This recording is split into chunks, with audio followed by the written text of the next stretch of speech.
Voici les 3 symboles que tu vas voir partout en Thaïlande mais que personne t'a expliqué. Le premier symbole, c'est le Garuda de Thaïlande. C'est cette petite créature mi-homme, mi-oiseau que tu vois partout sur les billets, les passeports et les bâtiments officiels en Thaïlande.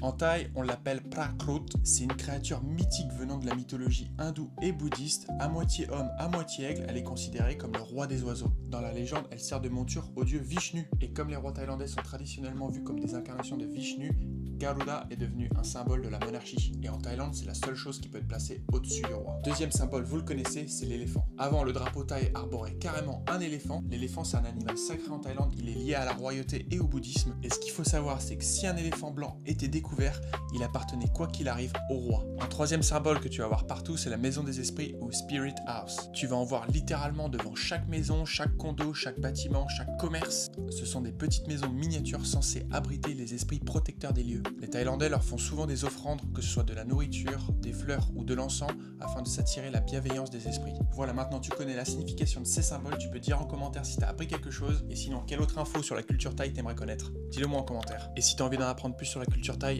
abonne-toi.